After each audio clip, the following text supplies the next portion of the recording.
I don't know what kind of movies you're That watching. means big. That means extra big. That means extra big. Look, tiny Really. penis. You can't put that in the video. Ooga, ooga, ooga, ooga, ooga. Yeah, well, do this. No. You're presenting this one, Dad, right? Yes. Go. You know it's film, right? Super professional. 2 careers ruined.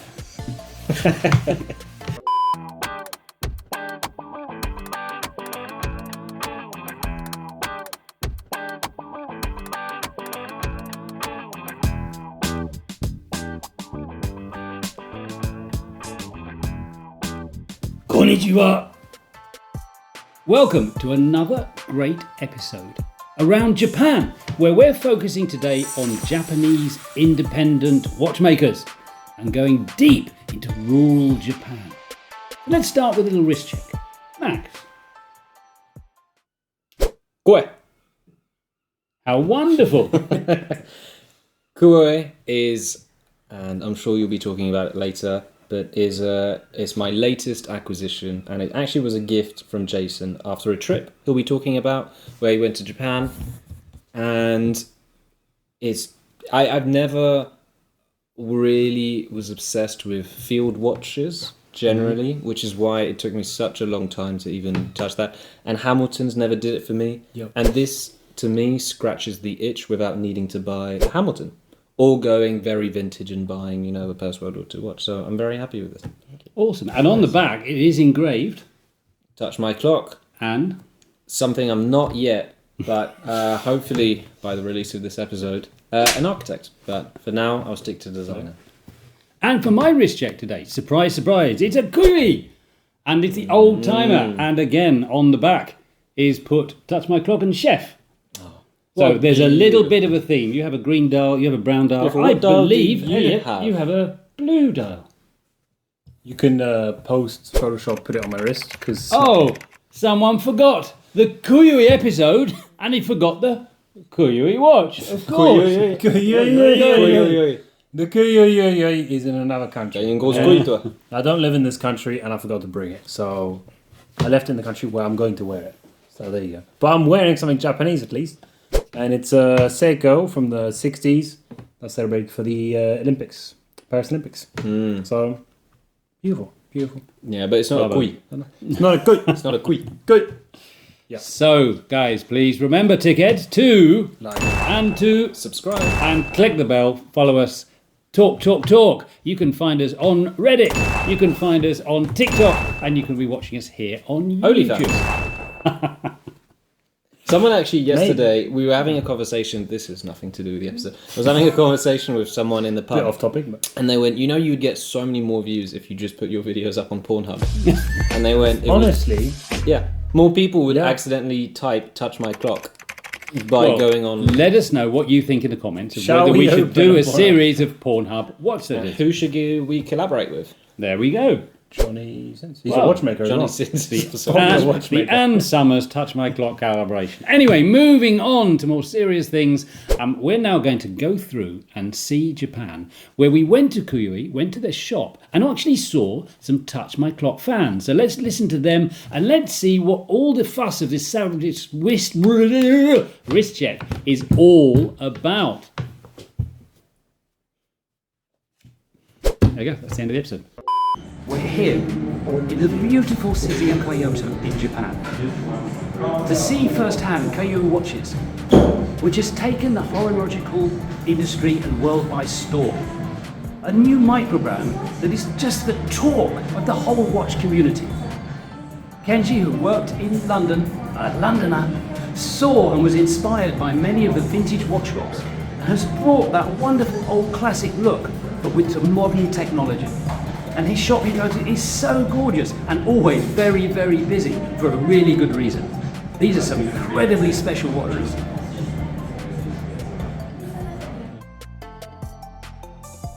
Hi, my name is Jonas, I'm from Germany. I've been always fascinated about watches. I've grown up with watches from a small age of like 3 years old. My mother works in the watch industry, so I grew up with that. And today I bought the old Smith 007, and it's just a beautiful watch shop here, and I feel like you come at home, everyone's so friendly, and you get to see those beautiful vintage style watches for a fraction of the price of like other competitors. So it's a blast here. And it was great to see that. Kenji did want to come and visit and film with us, but unfortunately we had to leave. We had to leave. We had to get back to Asaoka, and we had a pretty tight schedule coming round. So unfortunately, we didn't have the time to say hello to him. But his team were fantastic in the store, and as you saw, and what a beautiful, beautiful watches. So much craftsmanship, so much thought in terms of the design. So we love Kuoe. Tell us some more. Tell us some more. The brand name is changing every 5 seconds. We adore them, adore what they do. So let's talk about some other independent watch brands. Max. Kuoe.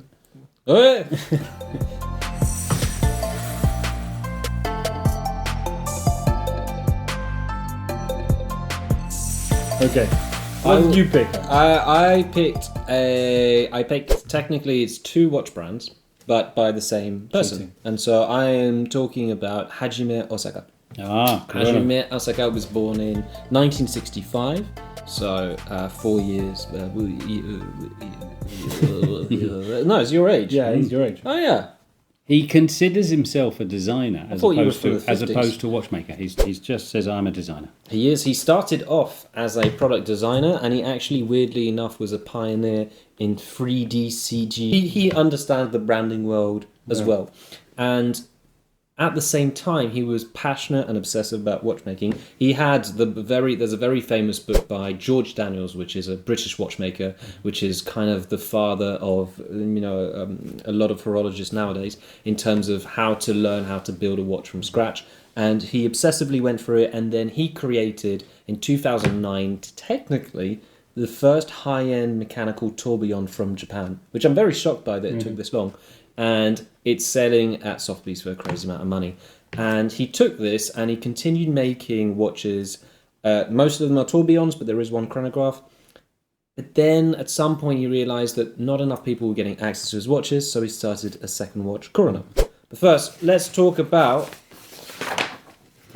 Hajime Asaoka. So, the particularity of his watches is he's going to have a massive balance wheel on all of his watches. And apparently this helps to have a better regulation. Now, does it really? I'd like to see like it being compared and then wondering why don't more watchmakers have a larger if it really is the case. So his chronograph all of it is made by hand. It's a completely unique design. It's definitely in-house made, and it sells for around $110,000. And now I'm sure it's higher with the wait list.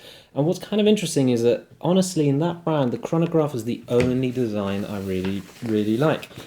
So again, at the back of all his watches, the balance wheels are important, and these are the 3 pieces that have made him famous. They're the tourbillon watches.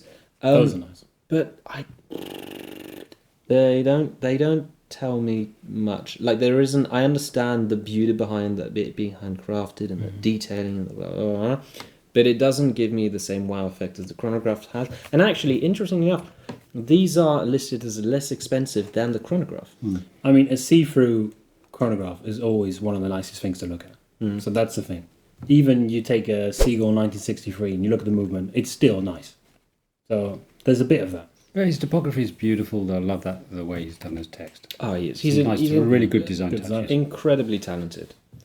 But if I'm totally honest, I prefer actually his pieces from the second brand, Kurono. Yeah. And so Kurono have, even though they have a crazy wait list, and if you buy one of their watches, you can probably double its value when you've put it on eBay. But I really find that their work is just beautiful. So this is one of their key chronographs, the History Chronograph 3.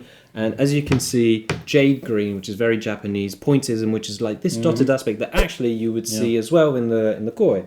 And this is about something like 3,000 pounds. 3.5 pounds. It's essentially, and I compared the movement because in Kurono, he's not going to make in-house movements for all of these things. He uses, Seiko movements mostly, but they're good Seiko movements that if you were to go straight to Seiko, it'd be about the same price. So it's a really interesting alternative. On the dial, the amount of work that's gone on detail into that dial really nice. It's staggering. I like it. Beautiful. So they do a list of chronographs, different colours, different. It's kind of like a candy shop. You pick what you want. But what he's in particular famous for are the urushi dials. Now, I feel like the word urushi is like thrown everywhere without understanding what the urushi actually is. Now, this is what painting a dial actually looks like. So this is from the Grand Urushi Aoyama, and urushi is actually it's the when you cut into a specific type of tree, you'll get almost like a liquid that comes out, the sap, and it takes a really long time. The sap, sorry, and the sap is almost like a brownish greyish color, and the reason why they used to. So while he's gone, let's fill in. So, with the Urushu, what's really beautiful about it is it's got that lacquered texture. And the one interesting thing with the lacquered texture, you see that in a lot of pens. A lot of pens have that beautiful layer and lacquered texture. And he's back with a little bit of A bowl. Oh, miso soup bowl. so that lacquered texture Couple comes like from, like you were saying, this application of the sap on and again, and you let it dry and on and on again. Even once you've had the sap, it takes like a couple of months for it to actually be usable. You can't just take it out and use it. And it's this process of doing it on the dial that is meticulous. And once they've done it, they actually need to take something that's almost diamond coated and rub on top of it to make sure that it's perfectly. So this is, for instance, if you were to traditionally have a miso soup, it comes in, these red balls, and what it is it's wood, and the urushi's paste onto it because it's meant to conserve the wood. So it was a way of conserving, it's a conserving material, and now obviously it's used for decoration, and it's beautiful. The depth of the way the light shines across it, it's absolutely breathtaking. And How much are these? Natural lacquer. They depend. So there are 3 series that he produces. There are the Grand Series, which will have the limited on-off urushi dials. They have the Classic Series where it isn't, it's just a shiny one. And then they've also got the special projects, which tend to be Art Deco in design. For the urushi dials, I believe you're looking at between 1 to 2k, depending on what the collection is. That's kind of the price that you're paying for. And if I wasn't Japanese, I wouldn't particularly be interested in the other models other than the urushi models. And I'm saying this just because I think there's so much great watchmaking that's coming out of England. I would, for instance, be very tempted to get a Studio Underdog instead of getting a Special Projects by... I see. But they're Grand Mori. Yeah, the Grand So Series. light, the depth of flavour. there's no Actually, competition. that's about three and a half. Grand The amount of work that goes on that dial, if you compare to other watches, is an absolute bargain. So talk about value for money. Absolutely. You will certainly get value for money from Grand Mori because the craftsmanship, it's all done by hand. It's stunning. I can only think of Anodane as a little typical one that kind of mirrors, although they're using enamel for slightly different processes. But that level of craftsmanship exists in both. And it's staggeringly beautiful. You just look at the watch and it just glimmers every time you move it. That's very nice. Fabulous.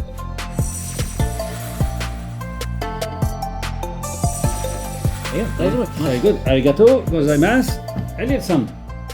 So, I'm going to talk about Naoya Hida and Co. So this is a recent company. They haven't been around for too long. And this is only 3 people.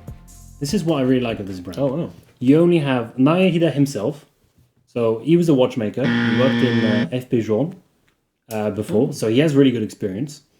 You also have Kusuke Fujita. He's the marketing guy. He also worked in FP Jaune, which is where they met. And he worked in Ralph Lauren watches in Japan. And the last person is Keisuke Kano. And he's the engraver. So he worked in Seiko Labs and in Tiffany as an engraver. And it's only these 3 people that are managing the entire brand. So they started with very limited production. So they started, I think, with like 7 pieces the first year. And now they're on to about 100 a year. But they've pretty much capped it. Because with only 3 people in a whole team, I mean, do you know many brands where it's that small of a team? So it's very impressive. I think Studio Underdog started very similarly, but now, of course, now they've grown. But this is, to another level. So, the craftsmanship is pretty amazing from each of the perspective.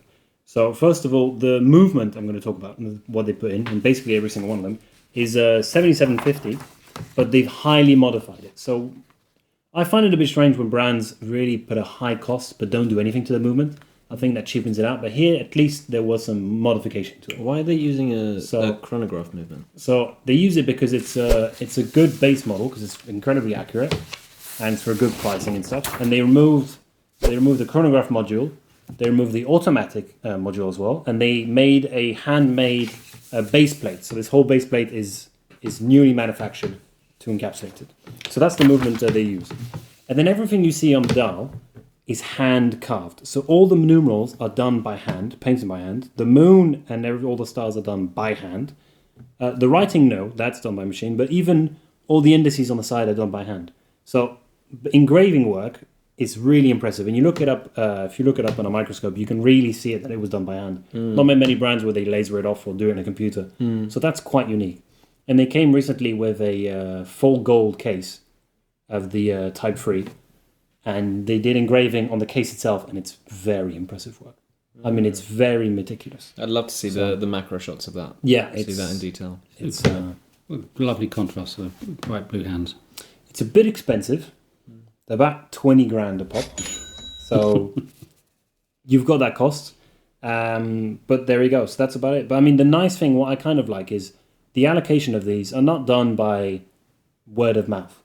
What you do is every year they have a couple days and you send your application, you put your name, email, etc. And then you write why you want this watch and who you are as a person, as a collector. And they will go through this. Of course, they're going to respect their valued customers, which they've had for a long time. But they really like, and this is from Naoya Hida himself, he says they really like to find people who are really interested in watches and who have a passion for it.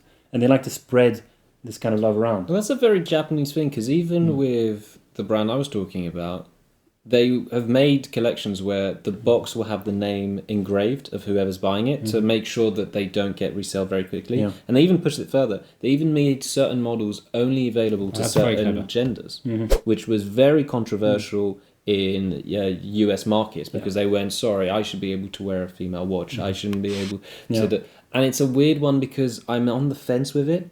I appreciate the fact that he wants the watch to go to a certain customer. I don't fully understand why they have to define certain things that don't need to be defined. Who cares? I can wear a more feminine looking watch and feel perfectly comfortable.